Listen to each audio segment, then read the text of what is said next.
Mari saat ini saudara, manfaatkan waktu yang ada ini untuk terus kejar hadirat Tuhan saudara. Firman Tuhan bilang, mari mendekat kepadaku, kata Tuhan, maka aku akan mendekat kepadamu. Mari saat ini yang perlukan Tuhan lebih lagi, ayo paksa dirimu, kejar Tuhan. Kami mau masuk di dalam hadirat-Mu Tuhan, berdiam di hadirat-Mu Yesus. Oh Jesus, Jesus. Oh Jesus.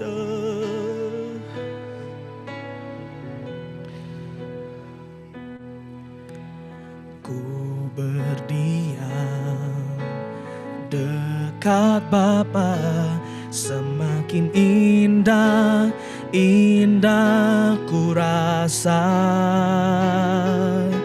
Aku dilayakkan untuk memuji Dia. Kudus, kuduslah Raja segala raja, Raja segala raja. Ku bernyanyi bagi Dia, korban terindah akan ku sembahkan. Pujian ku naikkan, jiwaku bersorak. Aku diangkat semakin dekat dengan Bapa. Dalam hadirat-Nya ku rasa bahagia. Dalam hadirat-Nya ada damai dan sejahtera. Dalam hadirat-Nya ku temukan iman kekuatan. Dalam hadirat-Nya ku temukan kasih-Nya. Mari terus masuk hadirat Tuhan saudara, katakan dari awal. Ku berdiam dekat Bapa, semakin indah, indah ku rasa. Aku dilayakkan untuk memuji Dia.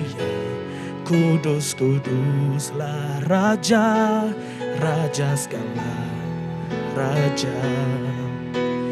Ku bernyanyi bagi Dia, korban terindah akan ku sembahkan.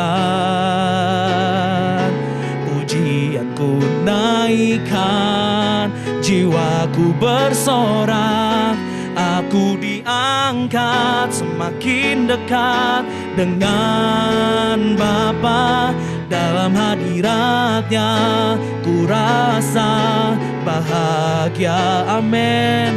Dalam hadirat-Nya ada damai dan sejahtera. Dalam hadirat-Nya ku temukan iman kekuatan. Dalam hadirat-Nya ku temukan kasih-Nya. Dalam hadirat-Nya, dalam hadirat-Nya ku rasa bahagia. Dalam hadirat-Nya ada damai dan sejahtera.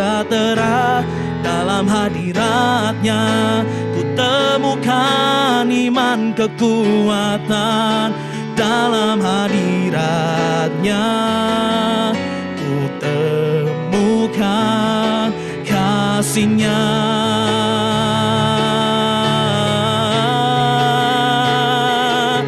Sebab itu kami mau Tuhan dalam hadirat-Mu Yesus. Kami perlukan Engkau lebih dari apapun, lebih dari segalanya. Oh Jesus, hadirat-Mu Tuhan, hadirat-Mu. Kudus, kudus, kuduslah Tuhan.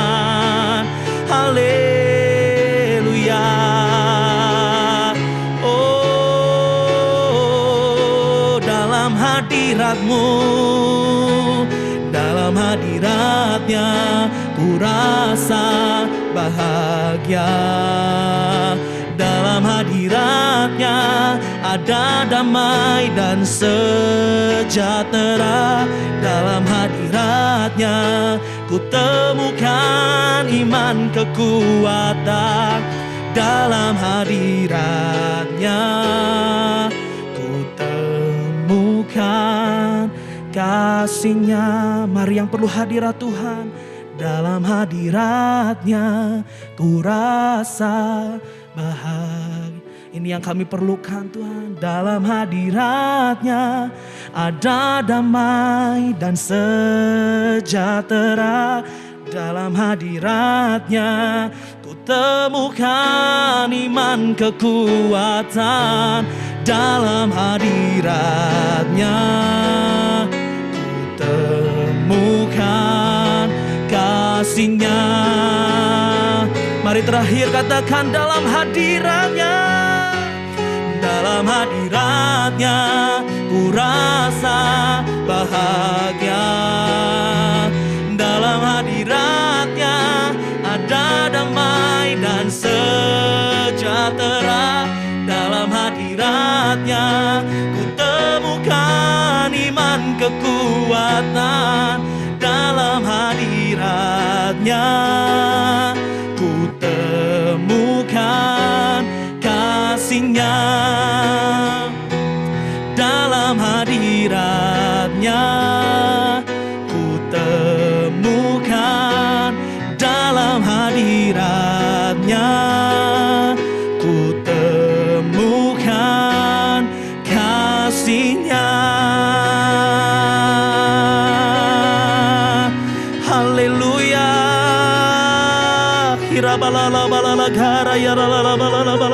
Hadirat-Mu Tuhan, hadirat-Mu Tuhan.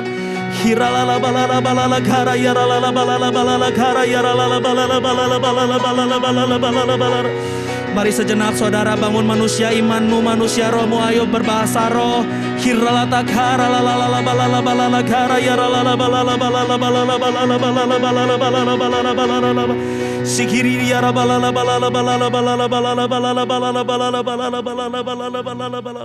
Mari terus terkonek dengan Bapa, terus berbahasa roh.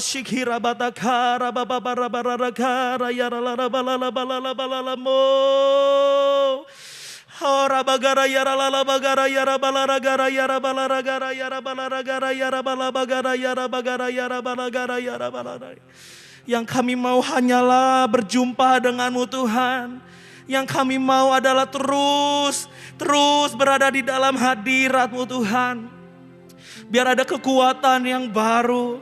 Biar kami terus dekat dan kenal hati-Mu Tuhan. Hira bagara yara bagara yara bagara yara bagara yara bagara yara bagara. Lebih dari apapun Tuhan, kami perlu Engkau Tuhan. Sigara bagara bagara bagara bagara bagara bagara bagara bagara bagara. Sigara bagara bagara bagara bagara. Your presence is heaven to me. Yes, lebih dari apapun Tuhan. Your presence is heaven to me. Mari yang hargai hadirat-Nya. Come on, sing your presence. Your presence is heaven to me. Your presence, your presence,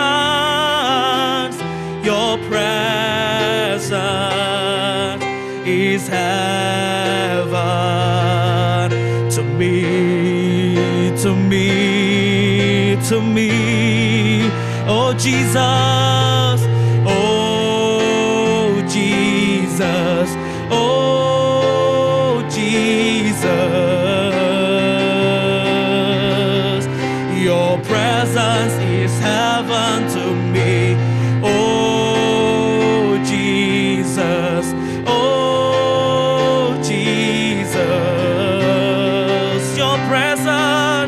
Your presence is heaven to me. Oh Jesus, oh Jesus, Jesus, your presence is heaven to me. Oh Jesus, oh Jesus, your presence, oh Jesus, oh Jesus, oh Jesus, your presence is heaven to me. Oh Jesus, oh Jesus, your presence is heaven to me. Oh Jesus, oh Jesus. Mari berseru saudara, berseru. Your presence is heaven to me. Oh Jesus, oh Jesus, your presence is heaven to me. Oh, saat ini aku mau berdoa buat jemaat Tuhan yang ada di rumah-rumah. Kita perlu hadirat Tuhan, saudara. Saat ini mungkin kamu yang sedang takut, kalau kamu yang sedang khawatir, saat ini ayo kejar Tuhan lebih lagi. Dia akan mengalahkan rasa takutmu. Hadirat Tuhan yang akan mengalahkan rasa khawatirmu. Ayo saat ini kamu yang perlu Tuhan, ayo saat ini sembah Dia sekali lagi di dalam bahasa roh. Kurabagara bagara yara bagara yara bagara yara bagara yara lara. Biar iman kami bangkit Tuhan. Biar iman kami bangkit saat ini.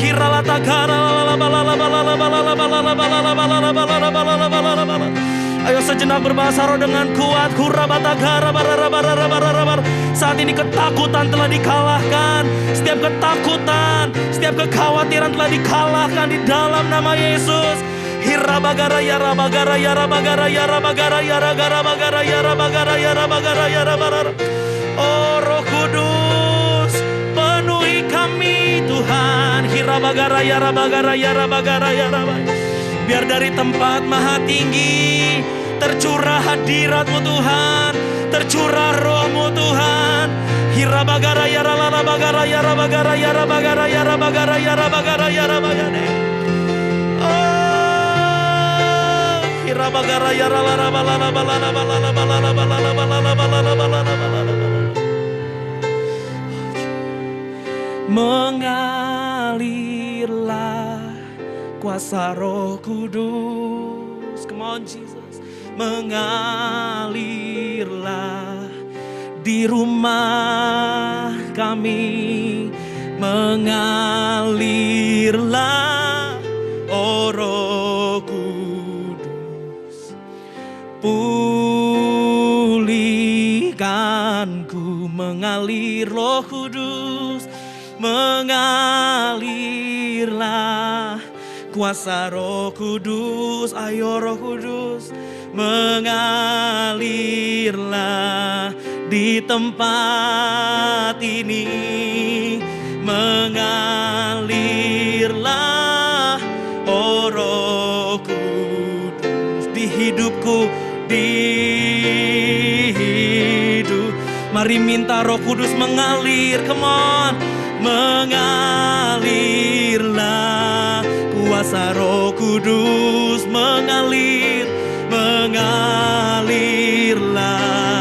di tempat ini. Mengalirlah oh Rohku, pulihkanku, pulihkan. Mengalir Roh Kudus, mengalirlah kuasa Roh Kudus. Mengalirlah di tempat kami. Mengalirlah oh Roh Kudus di hidupku. Sekali lagi saudara, minta dengan sungguh. Mengalirlah kuasa Roh Kudus. Ayo dengan suaramu. Mengalirlah di tempat kami Tuhan. Mengalirlah oh Roh Kudus di hidupku. Mengalirlah oh Roh Kudus di hidupku. Mengalirlah, mengalirlah oh Roh Kudus di hidupku. Oh haleluya.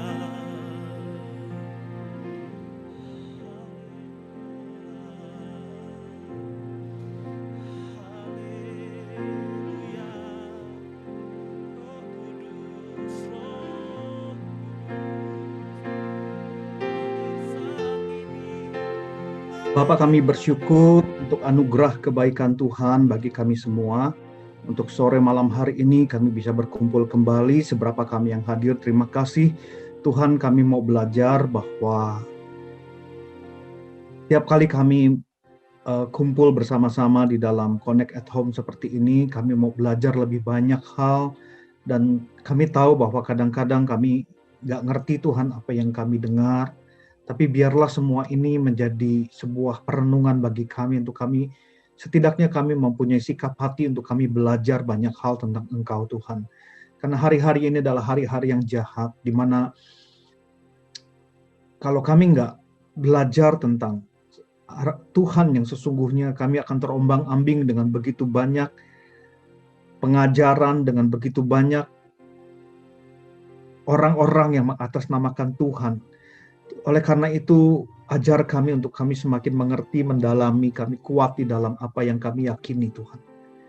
Tolong kami Tuhan, karena hari-hari ini hari-hari yang jahat. Dan kami tahu bahwa tujuan kami adalah supaya suatu hari nanti kami bisa berjumpa dengan Tuhan. Kalau Tuhan Yesus datang kedua kali, kami ada bersama-sama dengan Tuhan Yesus di dalam perjamuan kawin anak domba. Kami memerintah bersama-sama dengan Kristus dalam kerajaan 1000 tahun. Dan pada akhirnya kami ada bersama-sama dengan Tuhan di dalam kerajaan kekekalan. Tuhan, kami berdoa bahwa tidak ada satupun dari kami yang akan binasa Tuhan. Oleh karena itu tolong kami Tuhan, ajar kami melalui hari-hari yang jahat ini, melalui hari-hari yang begitu sulit ini Tuhan. Tolong kami untuk kami tetap mempunyai keyakinan yang kuat bahwa Yesus adalah Tuhan, bahwa Yesus adalah satu-satunya jalan menuju kepada Bapa. Terima kasih Tuhan, tolong kami semua. Semua tipu daya si jahat kami mau tolak di dalam nama Tuhan Yesus. Terima kasih Bapa, terima kasih. Ini doa kami. Dalam beberapa saat ke depan, waktu singkat ini, kalau kami mau terus diingatkan, tolong kami Tuhan. Terima kasih. Urapi kami semua dalam nama Yesus kami sudah berdoa. Haleluya. Amin. Oke, saudara dikasih Tuhan. Shalom, selamat malam.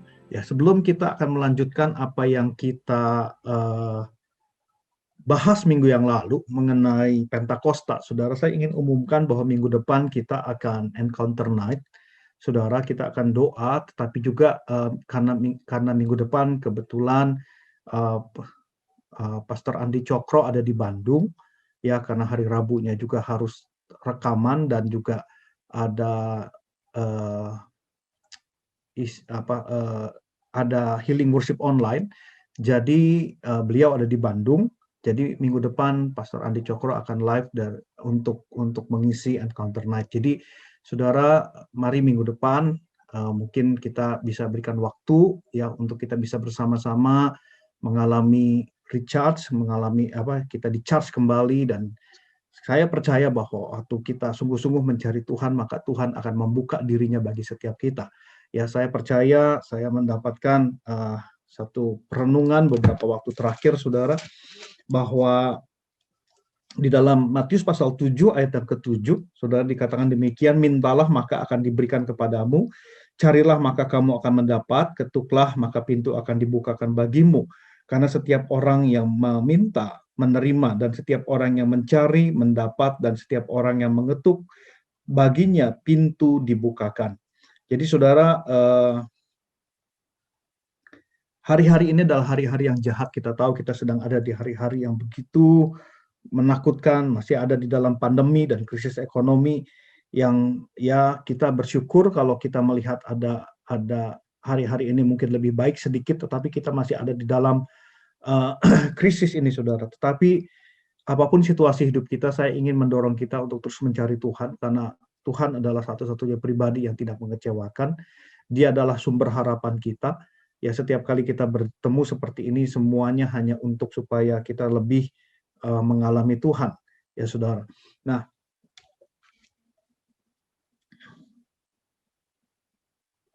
saudara, sebelum kita masuk, jadi sekali lagi sebelum saya akan membahas beberapa hal yang minggu lalu kita sudah bahas, saudara, kenapa sih ada yang bertanya kepada saya, kok kita harus belajar tentang apa itu Kristen, apa itu dasar iman kita, dan sebagainya, bahkan kita belajar tentang Pentakosta. Ya, beberapa orang beranggapan bahwa hal ini mungkin tidak terlalu penting dan tidak terlalu urgent untuk dibahas, saudara. Ya, secara sekilas mungkin rasanya memang tidak, sepertinya ngapain gitu ya, saudara. Artinya kita di sini bukan teolog, di sini kita bukan pendeta yang perlu tahu dalam-dalamnya pengajaran atau dasar pengajaran, tetapi saudara, di hari-hari yang penuh dengan keterbukaan seperti ini, sebagai gembala, sebagai pemimpin, yang ditakutkan adalah keyakinan yang digoncang, keyakinan yang berubah-ubah, saudara. Karena realitanya memang kita bisa mendengar begitu banyak perdebatan tentang dasar kekristenan. Ya, saudara, ada yang mengatakan bahwa Tritunggal itu bohong, ada yang bahkan mengatakan bukan Tritunggal tapi Duit Tunggal, hanya dua, saudara. Ya, pribadi Bapa dengan pribadi Yesus saja, Roh Kudus itu ada di bawah pribadi Bapa dan Roh Kudus, Yesus. Jadi ada begitu banyak pengajaran-pengajaran, dan yang mengajar bukan orang-orang biasa, saudara, orang-orang yang mungkin kalau di YouTube atau di Instagram itu yang lihat banyak, saudara. Ya, jadi ini yang dikhawatirkan, saudara, sampai hari-hari ini pun akhirnya harus diakui bahwa doktrin Pentakosta itu sedang mengalami goncangan luar biasa. Artinya apa yang kita praktekkan selama ini mengenai bahasa roh, mengenai kekudusan, mengenai keselamatan, mengenai kedatangan Yesus kedua kali, mengenai healing, saudara, kesembuhan ilahi, itu semua banyak yang mempertanyakan, benar nggak sih apa selama ini kita itu sedang mempraktekkan sesuatu yang salah, atau selama ini kita sedang mempraktekkan sesuatu yang di luar firman Tuhan, di luar Alkitab. Nah, oleh karena itu yang menjadi kerinduan saya, bahwa kenapa setiap Selasa ini kita belajar sedikit demi sedikit. Memang kita nggak bisa terlalu dalam, tetapi minimal ini bisa menjadi sebuah kekuatan bagi kita, bahwa yang kita lakukan selama ini, saudara, memang tidak sempurna. Tidak ada gereja yang sempurna. Tapi setidaknya kita melakukan semua ini dengan pemahaman dan dasar yang ada di dalam firman Tuhan. Sebelum ini saya ingin membuka satu, ada saudara di dalam, sebentar.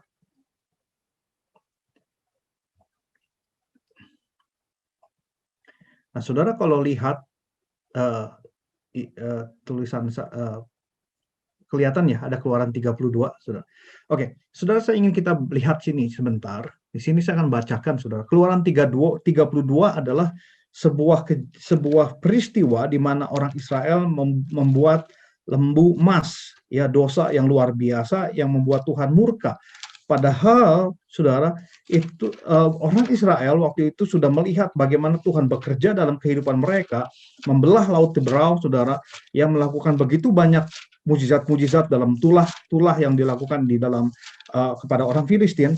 Tetapi di pasal 32 kita bisa lihat sebentar saja, ketika bangsa itu melihat bahwa Musa mengundur-undurkan turun dari gunung itu karena Musa sedang berbicara kepada Tuhan di Gunung Sinai, saudara, ya disitulah 10 hukum perintah Tuhan diberikan, maka berkumpullah mereka mengerumuni Harun dan berkata, Harun ini adalah orang kedua ya setelah Musa, dan Harun adalah kakak dari Musa, dan berkata kepadanya, mari buatlah untuk kami Allah yang akan berjalan di depan kami, sebab Musa ini orang yang telah memimpin kami keluar dari tanah Mesir, kami tidak tahu apa yang terjadi dengan dia. Jadi saudara, zaman itu belum ada handphone. Jadi ketika Musa ada di atas Gunung Sinai, mereka nggak tahu apa yang terjadi sama Musa di Gunung Sinai. Jadi bangsa Israel berkata kepada Harun, Harun ini udah 1 bulan, nggak ada kabar nih, Musa mati atau enggak di atas. Jadi udahlah, ya buatlah untuk kami Allah gitu ya. Dan perkata ayat 2, Harun orang kedua, saudara, yang dimana harusnya Harun menjaga orang Israel, malah melakukan ini. Lalu berkatalah Harun kepada mereka, tanggalkanlah anting-anting emas yang pada telinga istrimu, anak laki-laki dan perempuan, dan bawalah semuanya kepadaku. Lalu seluruh bangsa itu menanggalkan anting-anting emas yang ada pada telinga mereka dan membawanya kepada Harun. Ayat 4, diterimanya lah itu dari tangan mereka, dibentuknya dengan pahat, dibuatnya lah daripada anak lembu tuangan. Kemudian berkatalah mereka, hai Israel, inilah Allahmu yang telah menuntut engkau keluar dari tanah Mesir. Saudara, di sini dikatakan inilah Allahmu. Allah di sini adalah merujuk kepada Allah yang memimpin huruf besar, saudara. Ya, saudara. Di sini artinya adalah Jehovah. Allah Jehovah ini adalah Tuhan, adalah Raja segala raja. Hai Israel, inilah Allahmu yang telah menuntun engkau dari tanah Mesir. Jadi saudara bayangkan bahwa ternyata di dalam benak Harun ya, imam, artinya waktu itu belum ditunjuk sebagai kepala imam, tetapi Harun orang nomor 2 dari Musa, yang tahu perjalanan Musa dari awal memimpin bangsa Israel, bersama-sama dengan Musa memimpin bangsa Israel. Dia berkata bahwa dalam benak Harun, bentuk Jehovah itu adalah anak lembu emas. Jadi waktu Harun ditanya, saudara ya, Harun, buatkan kami Allah. Yang muncul pertama kali dalam benak Harun adalah anak lembu emas. Jadi saudara bayangkan begini, Harun ngomong, hei bangsa Israel, inilah Allahmu, inilah Jehovah, inilah Allah yang memimpin kamu keluar dari tanah Mesir. Jadi dalam benak Harun, Allah hanya dalam bentuk sebesar anak lembu, saudara. Dan di Mesir, anak lembu emas itu adalah dewa termasuk dewa tertinggi. Jadi dan dewa kemakmuran. Jadi bagi Harun, Jehovah itu hanya sebesar anak lembu emas. Nah ini saudara yang bahaya sekali. Bahwa kita mungkin menyebut Yesus. Oh saya percaya Yesus, saya pengikut Yesus. Tapi waktu kita benar-benar mendeskripsikan siapa Yesus, mungkin deskripsi Yesus itu hanya anak lembu emas. Mungkin deskripsi Yesus bagi kita bukan anak lembu emas mungkin saudara, anak bebek mungkin saudara. Atau anak kucing, atau yang lain sebagainya. Jadi kenapa kita perlu belajar Yesus, ya mendalami firman Tuhan? Karena disitulah kita bisa belajar Jehovah yang sesungguhnya, Allah yang sesungguhnya. Jangan kita mengaku orang percaya, tapi ternyata hidup kita waktu ditanya siapa Yesus, oh Yesus itu kurang lebih ya kayak gitulah anak lembu emas, begitu loh saudara. Nah ini yang saya ingin kita sama-sama perhatikan bahwa saya ingin kita semua selamat, saudara.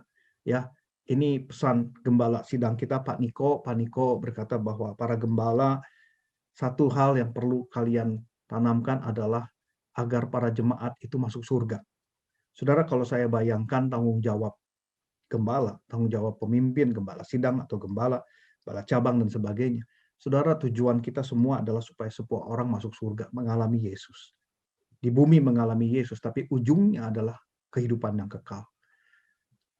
Karena inilah yang perlu dijaga, saudara. Kenapa saya nggak pengen kita terombang-ambing oleh begitu banyak pengajaran hari-hari ini? Karena jangan sampai pada ujungnya kita memulai dari roh, tapi ujungnya kita mengakhiri dalam kedagingan, dan pada akhirnya kita tidak masuk dalam kekekalan. Bukan hanya saudara, tapi juga saya, saudara. ini bisa menjadi sebuah peringatan besar di hari-hari ini kalau kita masih diberi kesempatan untuk hidup, saudara. Diberi kesempatan untuk masih bisa bernafas, masih bisa berkarya dalam usaha, eh, dalam kehidupan kita, pelayanan kita, saudara. Mari kita mari rubah hidup kita lebih baik lagi. Mari kita kejar Tuhan lebih baik lagi.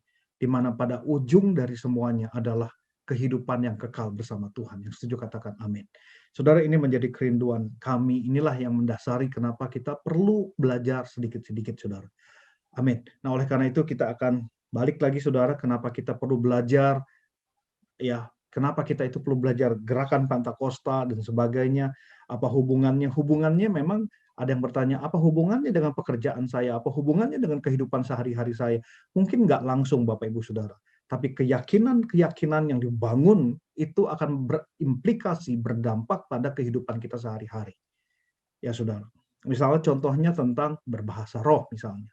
Waktu kita memahami bahasa roh dengan baik, ketika kita ada masalah di dalam kerjaan kita ada masalah dalam usaha kita ada masalah dalam pelayanan kita, ada masalah dalam keluarga kita tahu berbahasa roh itu penting. Jadi sebelum kita panik, sebelum kita melakukan hal-hal yang dalam kepanikan, kita tahu bahwa berbahasa roh itu penting. Artinya kita mulai dengan berbahasa roh, dan waktu kita mendapatkan kekuatan ketika kita bersekutu di dalam bahasa roh, maka saya percaya Roh Kudus akan memberikan hikmat bagi kita, akan memberikan impresi-impresi tuntunannya bagi kita untuk kita berjalan ya di dalam setiap musim kehidupan kita. Nah, jadi saudara, implikasinya memang nggak langsung apa yang kita pelajari, tetapi apa yang kita pelajari dasar dari apa yang terekspresikan, teraplikasikan di dalam kehidupan kita sehari-hari. Nah, ini yang saya ingin kita sama-sama coba untuk terus renungkan dan kita pelajari, saudara.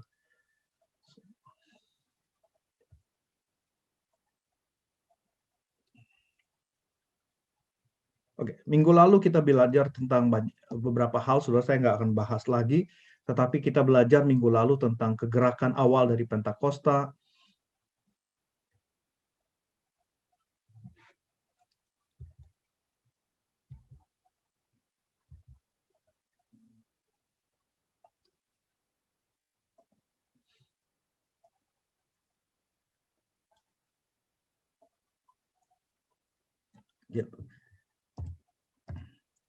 Dan kita belajar sedikit perbedaan-perbedaan yang sangat tipis antara Pentakosta klasik, karismatik, dan neokarismatik. Ya, ini minggu lalu saya sudah bahas. Ini 5 pilar dari Pentakosta, 5 hal yang menjadi dasar sebenarnya dalam perjalanan kepercayaan kita, keyakinan kita, saudara, ya, tentang keselamatan, baptisan Roh Kudus, kedatangan Yesus kedua kali, kekudusan, kesembuhan. Nah, ini minggu lalu saya sudah bahas sedikit, saudara, ya. Kita bahas, dan ternyata di dalam Sinode GBI kita dapat menyimpulkan bahwa kita adalah bagian dari Pentakosta klasik, ya.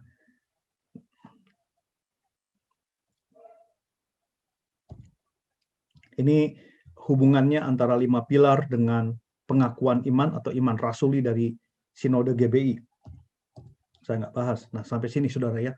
Sayangnya tidak sedikit yang tidak menyadari kalau dirinya adalah insan Pentakosta. Ini bahasa pengajaran, saudara, jadi bahasanya insan. Saya juga kurang cocok dengan kata insan, saudara, ya.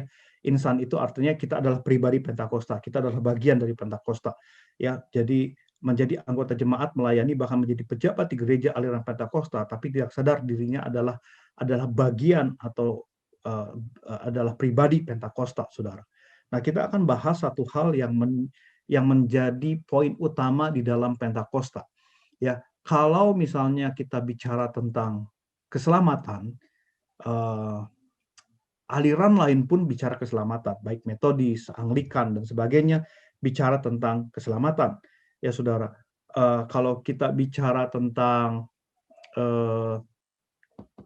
kesembuhan, ya, sinode-sinode lain atau aliran-aliran lain pun itu bicara juga tentang kesembuhan. Ada kedatangan Yesus kedua kali, ya, tentang kekudusan, apalagi saudara hampir semua gereja bicara kekudusan. Tetapi yang menjadi ciri khusus dan selalu menjadi perdebatan pro dan kontra sampai hari ini bicara tentang bahasa roh. Saudara, yang saya akan bahas hari ini adalah sedikit tentang bahasa roh.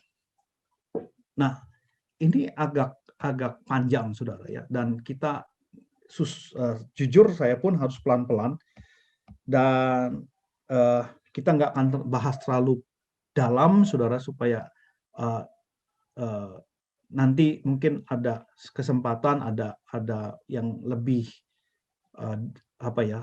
lebih menguasai tentang dalam bahasa aslinya dan sebagainya.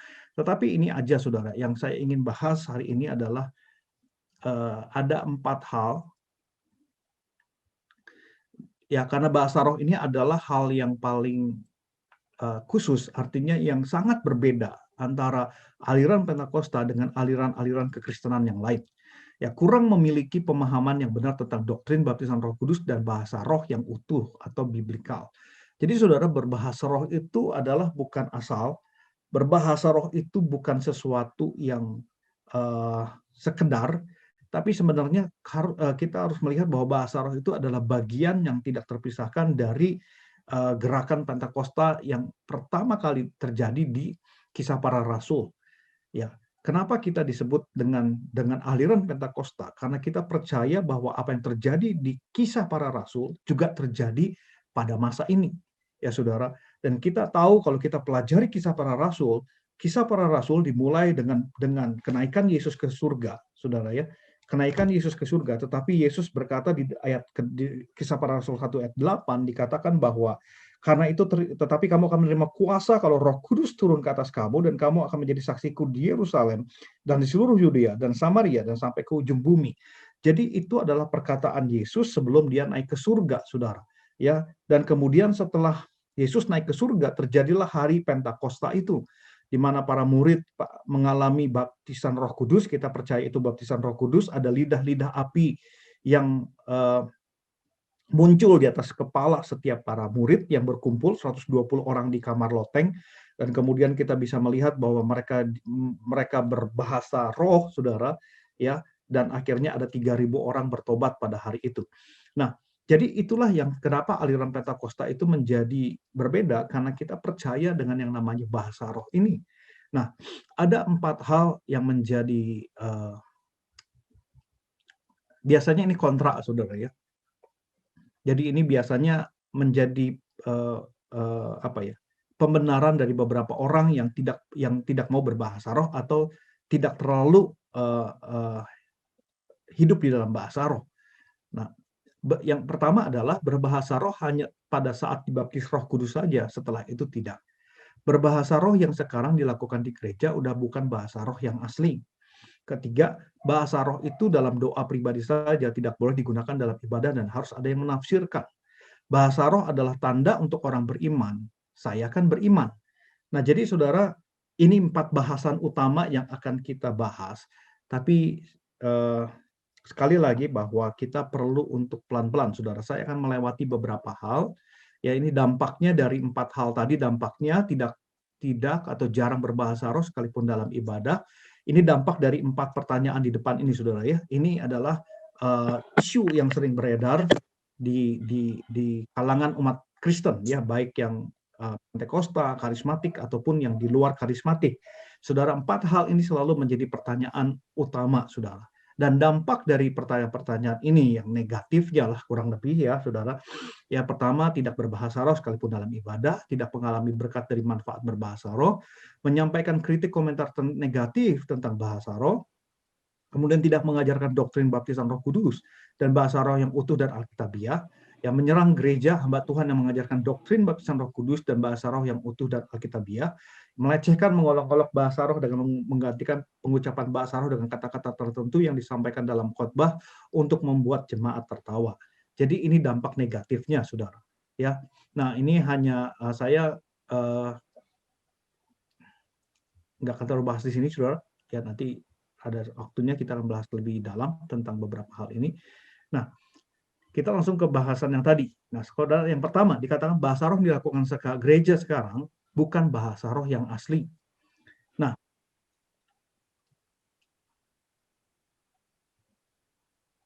kenapa disebutkan ada beberapa kalangan menyebut bahasa roh itu adalah bukan yang asli?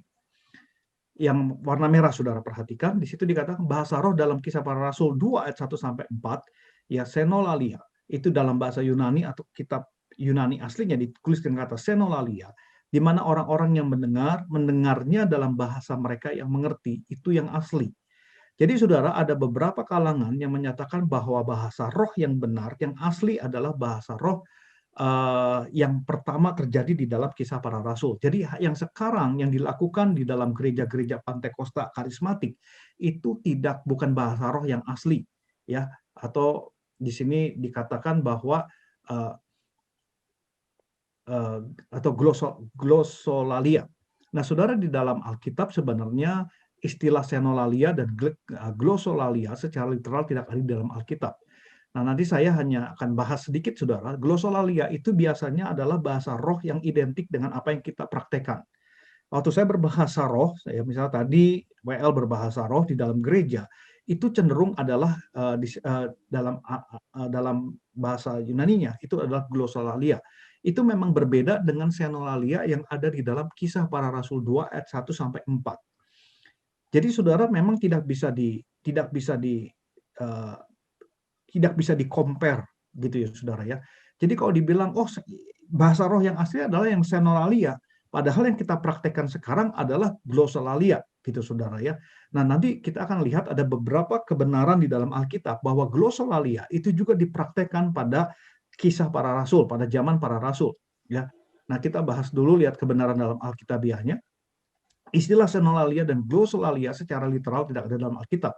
Glosolalia merupakan perpaduan dari kata glosa, lidah, bahasa, dan laleo, mengatakan, berkata-kata. Jadi itu disebut dengan bahasa lidah, saudara ya, bahasa roh. Kata dasar Yunani yang sama digunakan dalam Kisah 2 ayat 4, ya, kamar loteng, Kisah 10 ayat 46, dan Kisah 19 ayat 6. Saya akan bacakan, saudara ya. Di dalam Kisah Para Rasul 2 ayat 4 dikatakan, maka penuhlah mereka dengan Roh Kudus, lalu mereka mulai berkata-kata dalam bahasa-bahasa lain, seperti yang diberikan oleh Roh ini kepada mereka untuk mengatakannya. Kemudian Kisah Para Rasul 10 ayat 46, itu kisah tentang Cornelius, seorang non-Yahudi yang mengalami baptisan Roh Kudus. Ya, saudara, di sini dikatakan, sebab mereka mendengar orang-orang itu berkata-kata dalam bahasa roh dan memuliakan Allah. Lalu kata Petrus, bolehkah orang mencegah untuk membaptis orang-orang ini dengan air sedangkan mereka telah menerima Roh Kudus sama seperti kita? Jadi dari ayat ini, saudara, perhatikan bahwa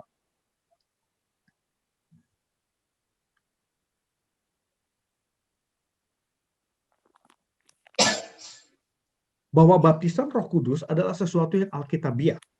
Sebelum ayat 46, Kisah Para Rasul 10 ayat 48, 46 tadi, saya akan baca ayat 44, disebutkan bahwa ketika Petrus sedang berkata demikian, turunlah Roh Kudus ke atas semua orang yang mendengarkan pemberitaan itu, dan semua orang percaya dari golongan bersunat yang menyertai Petrus tercengang-cengang karena mereka melihat bahwa karunia Roh Kudus dicurahkan ke atas bangsa-bangsa lain juga, sebab mereka mendengar orang-orang itu berkata-kata dalam bahasa roh dan memuliakan Allah, dan seterusnya. Ya. Kisah Para Rasul 19 ayat 6.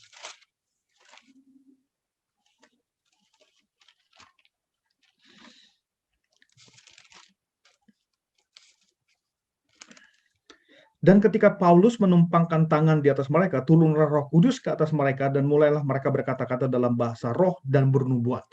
Nah, saudara, berkata-kata dalam bahasa roh di dalam Kisah Para Rasul 2 ayat 4, ya saudara, itu ada yang mendengar murid berbahasa roh dalam bahasa mereka sendiri. Tidak demikian dengan Kisah Para Rasul 10 ayat 46 dan Kisah 19 ayat 6. Ya, jadi peristiwa Kisah Para Rasul 10 ayat 46 dan Kisah Para Rasul 19 ayat 6 itu peristiwa Cornelius dan murid di Efesus umumnya dimaknai sebagai bahasa roh yang tidak dimengerti oleh manusia. Itu adalah glosolalia. Tetapi kejadian di Kisah Para Rasul 2 ayat 4 itu adalah bahasa roh yang dimengerti oleh manusia yang disebut dengan senolalia.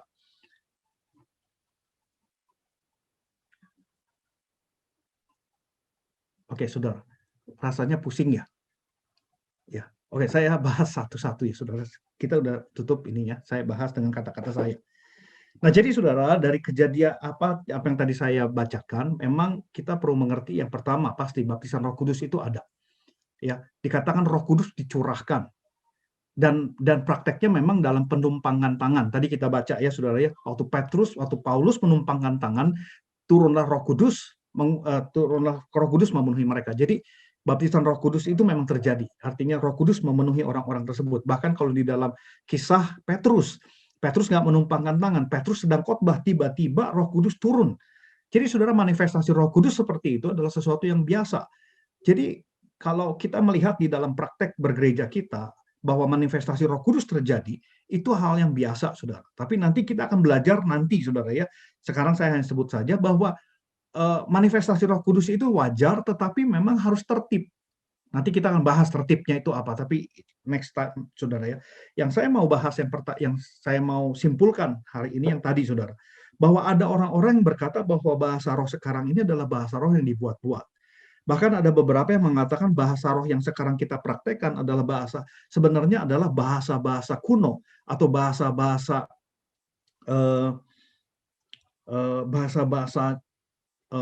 orang-orang Aztec, bahkan orang-orang Afrika, untuk melakukan ritual-ritual voodoo, ritual-ritual penyembahan berhala dan sebagainya.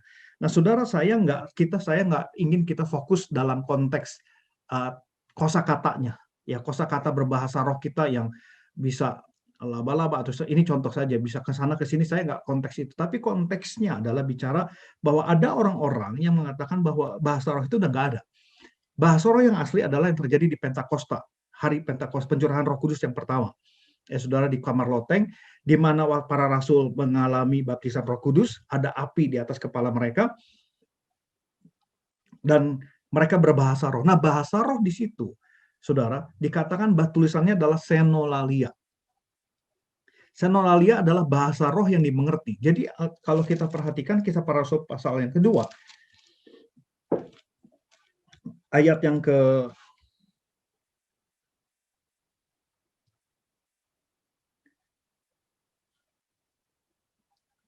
5 saya bacakan, setelah pencurahan ayat keempat, kisah para rasul pasal 2 ayat yang kelima, waktu itu di Yerusalem diam orang-orang Yahudi yang saleh dari segala bangsa di bawah kolong langit. Ketika turun bunyi itu berkerumunlah orang banyak. Mereka bingung karena mereka masing-masing mendengar rasul-rasul itu berkata-kata dalam bahasa mereka sendiri.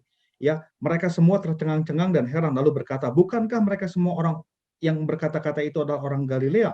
Bagaimana mungkin kita masing-masing mendengar mereka berkata-kata dalam bahasa kita sendiri, yaitu bahasa-bahasa yang dipakai di negeri asal kita. Kita orang Partia, Media, Elam, penduduk Mesopotamia, Yudea, Kapadokia, Pontus dan Asia, Frigia dan Pamfilia, Mesir dan daerah-daerah Libya yang berdekatan dengan Kirene, pendatang-pendatang dari Roma, baik orang Yahudi maupun penganut agama Yahudi, orang Kreta, dan orang Arab. Kita mendengar mereka berkata-kata dalam bahasa kita sendiri tentang perbuatan-perbuatan besar yang dilakukan Allah. Nah, jadi saudara, senolalia itu adalah sebuah manifestasi daripada karunia Roh Kudus, di mana para rasul itu mereka berkata-kata dengan bahasa-bahasa bangsa yang lain. Ya, kalau di sini banyak ya saudara, saya nggak sebut, saya contohkan saja. Ada bahasa Mesir, ada bahasa Arab, ada bahasa Roma, dan sebagainya. Padahal mereka bilang, bukankah mereka orang Galilea? Mereka harusnya cuma bisa satu bahasa Galilea. Kok mereka bisa ngomong bahasa Romawi? Kok mereka bisa ngomong bahasa Arab? Kok mereka bisa ngomong tentang bahasa Kreta, bahasa Mesir, yang menceritakannya sama? Semua waktu mereka berkata-kata hanya satu, menceritakan perbuatan Allah yang besar. Nah, itu senolalia, saudara. Nah, tetapi bahwa saudara, jadi kalau dibilang bahwa itulah bahasa roh yang asli, nah, kalau kita bandingkan dengan dua kejadian yang berikutnya, tadi kita baca, saudara, di dalam kisah para rasul pasal 10, itu adalah kisah Cornelius. Cornelius adalah seorang perwira, saudara, bukan Yahudi, tetapi dia saleh di hadapan Tuhan.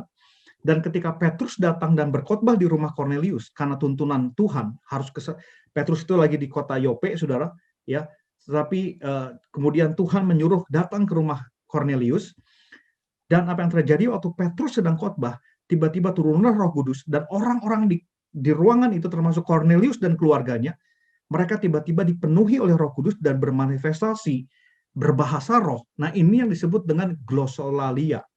bahasa roh yang tidak bisa dimengerti oleh orang lain. Apa yang terjadi oleh Cornelius terjadi juga di para murid di Efesus, di dalam Kisah Para Rasul pasal 19 yang tadi, saudara. Ya, di dalam Kisah Para Rasul ayat yang 19 tadi dikatakan bahwa Paulus menumpangkan tangan atas mereka, atas para murid, tiba-tiba Roh Kudus memenuhi mereka dan mereka berbahasa roh. Dan itu juga adalah bahasa roh yang cenderung artinya adalah tidak dimengerti oleh manusia. Yang kita sebut tadi adalah glosolalia. Nah, jadi saudara dikasih Tuhan bahwa kalau dikatakan bahwa bahasa roh itu cuma satu macam, ya adalah bahasa roh yang berbentuk senolalia. Saudara, Alkitab membuktikan bahwa ada bahasa roh yang tidak dimengerti juga oleh manusia. Bahkan nanti kita akan melihat, saudara, di dalam 1 Korintus, saya coba lihat sebentar. Saya akan akhiri di sini, saudara.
Sorry, saudara, saya belum menemukan, tapi ada satu ayat berkata bahwa bahasa roh itu dipergunakan dan hanya Tuhan yang mengerti, saudara. Ya, Tuhan yang mengerti. Artinya memang di Alkitab berarti diakui juga ada bahasa roh yang tidak bisa dimengerti oleh manusia. Ya, saudara bisa ngerti sampai sini ya? Ya. Saudara, saya rasa sih saya coba untuk menyimpulkan yang pertama adalah berarti bahwa bahasa roh itu bukan hanya senolalia, tapi Alkitab juga membuktikan bahwa glosolalia juga dipraktekkan pada Kisah Para Rasul. Itu aja sih, saudara.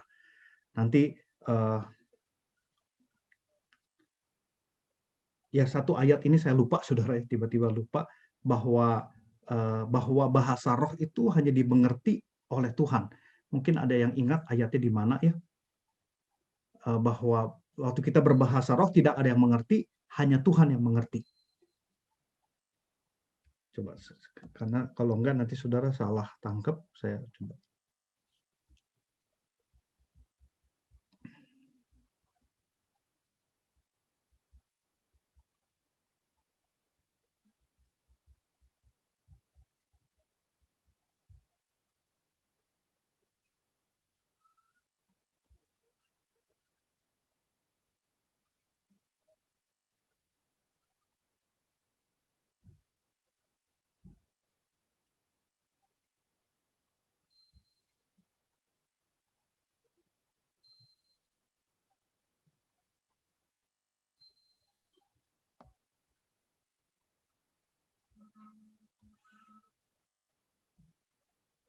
Oke. 1 Korintus 14 ayat 2, saudara. Siapa yang berkata-kata dengan bahasa roh tidak berkata-kata kepada manusia tetapi kepada Allah, sebab tidak ada seorang pun yang mengerti bahasanya, oleh roh ia mengucapkan hal-hal yang rahasia. Nah, jadi saudara, thank you untuk ini. Jadi saudara, jelas ya. Jadi ada bahasa roh yang tidak dimengerti. Jadi kalau kita hari ini mempraktekkan bahasa roh itu identik dengan yang namanya glossolalia. Jadi saudara supaya nggak pusing, intinya adalah bahasa roh yang kita lakukan sekarang itu Alkitabiah. Saudara bisa nangkap ya. Nah, saya coba lihat ada 2 pertanyaan. Mungkin saya kalau nggak bisa jawab sekarang, nanti saya uh, akan jawab berikutnya. Boleh bertanya, bahasa roh itu berarti pencurahan dari Roh Kudus. Nah, kenapa banyak dari kita bahasa roh sebagai yang dilatih? Saya rasa sih nggak ada yang melatih ya. Kalau saya sih tidak pernah, artinya nggak pernah memberikan les bahasa roh. Tapi kalau kita sudah mengalami kepenuhan Roh Kudus, kita perlu melatih roh kita untuk connect terus dengan Roh Kudus dan melatih bahasa roh kita. Bukan melatih bahasanya, tapi melatih roh kita yang terekspresikan dalam bahasa roh tersebut. Itu jawaban saya. Lalu kita di bahasa roh itu dapat dikatakan sebagai harus, kudu, bila ikut pelayanan. Bahkan bahasa roh itu dapat diatur oleh manusia. WL ngajak bahasa roh. Karena memang pada akhirnya kita perlu melatih roh kita. Itulah yang disebut dengan ketertiban Roh Kudus. Kalau pencurahan Roh Kudus itu nggak tertib, berantakan ibadah. Itu yang terjadi di Korintus. Kenapa Paulus bilang begini? Jangan bahasa roh. Bahasa roh di situ adalah bahasa roh yang berantakan. Orang tiba-tiba naik ke mimbar berbahasa roh dengan bebasnya tanpa diatur. Nah, saudara, Tuhan itu tertib. Jadi kita bisa mengaktifasi roh kita. Kita bisa mengon-kan kapan kita mau berbahasa roh atau nggak berbahasa roh. Itu adalah kehendak bebas kita. Karena Roh Kudus nggak pernah memaksa kita. Kalau Roh Kudus memaksa kita, kita nggak akan pernah bisa untuk menjadi orang yang merdeka. Tapi Roh Kudus memberi ruang kepada kita kapan kita berbahasa roh dan kapan kita semuanya itu tertib sesuai tuntunan Roh Kudus. Jadi, saudara, ada satu gereja di Bandung, pernah ada satu gereja, khotbahnya pakai bahasa roh. Nah, ini kan aneh. Itu yang terjadi di Korintus pada waktu itu. Maju ke mimbar, orang tiba-tiba berbahasa roh aja. Orang kan nggak ngerti bahasa roh itu apa. Glossolalia itu cenderung adalah bicara tentang untuk membangun diri sendiri. Ya, glossolalia yang kita bahas hari ini adalah cenderung membangun untuk diri sendiri sesuai dengan 1 Korintus 14 ayat keempat. Ya, jadi bisa terkatakan siapa yang berkata-kata dengan bahasa roh, ia membangun dirinya sendiri, tetapi siapa yang bernubuat, ia membangun jemaat. Jadi berbahasa roh itu membangun diri sendiri. Kenapa di gereja kita praktekkan? Supaya waktu kita berbahasa roh, kita bisa membangun sebuah atmosfer Allah tentang kita bisa menghadirkan atmosfer Allah mengenai membangun ini. Ini yang saya bisa jawab, saudara. Ya, jadi kalau dibilang sebagai kudu bila ikut pelayanan, harus untuk ikut pelayanan, ini adalah pertanyaan yang panjang yang saya juga harus jawab dengan satu sesi tersendiri. Ya, saudara, karena ini menyangkut doktrin, menyangkut ketetapan, menyangkut standar dan sebagainya. Tapi kalau dibilang apakah bahasa roh syarat ke surga? Bukan. Bahasa roh bukan syarat untuk ke surga. Ya, tapi bahasa roh adalah bagian dari karunia Roh Kudus yang dimana di GBI percaya ya bahwa bahasa roh itu adalah bagian pemberdayaan untuk Roh Kudus di dalam kehidupan kita, untuk kita lebih diberdayakan oleh Roh Kudus, itu intinya. Ya, walaupun juga banyak orang sudah berbahasa roh nggak berdaya, saudara ya. Tapi itulah pembahasan berikutnya, saudara ya. Saya nggak bahas itu, saya bahas dalam konteks hari ini bahwa bahasa roh yang kita lakukan itu ada di dalam Alkitab. Oke, saudara ya.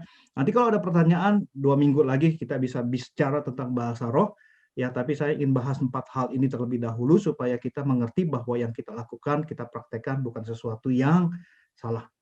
Ya, bisa salah, tapi oknumnya. Tetapi secara umum, glossolalia itu ada di dalam praktek gereja mula-mula.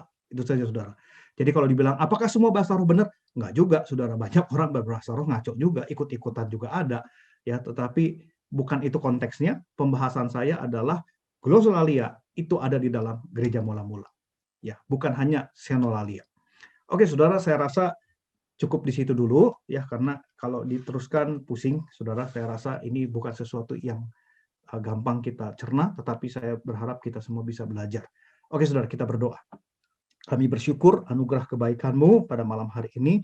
Ajar kami mengerti bahwa kami bagian daripada prinsip aliran dalam gereja kami tentang roh berbahasa roh. Tuhan, tolong kami bahwa kami bukan ingin mempertentangkan bahasa roh, tapi kami ingin mengalaminya, bahkan ingin menyelaminya, bahkan kami ingin lebih baik lagi.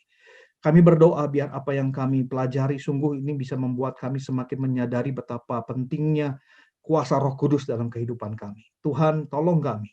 Sadari kami Tuhan, ajar kami jauh dari sempurna, jauh dari mengerti, tapi Tuhan sendiri yang memimpin kami. Terima kasih Tuhan untuk semua anugerah-Mu, kami bersyukur, berkati teman-teman semua, rekan-rekan sudah hadir, jemaat-Mu Tuhan, berikan hikmat Tuhan, kemampuan untuk bisa pelan-pelan mengerti seluruh rencana dan maksud Tuhan. Terima kasih Bapak, kami bersyukur untuk semua anugerah kebaikan Tuhan pada malam hari ini. Sebentar kami akan berpisah, kami percaya Tuhan sudah menyiapkan berkat bagi kami. Bapak Ibu Saudara, mari saat ini terimalah segala berkat kasih karunia yang berlimpah daripada Allah Bapa, Putranya Yesus Kristus, persekutuan dan Roh Kudus menyertai saudara semua, mulai malam hari ini sampai Tuhan Yesus datang kedua kali, bahkan sampai selama-lamanya. Yang mengerti bersama katakan, amin. Oke saudara, kita cukup di situ dulu ya. Nanti kita pelan-pelan akan bahas ini lebih baik lagi. Tuhan Yesus memberkati.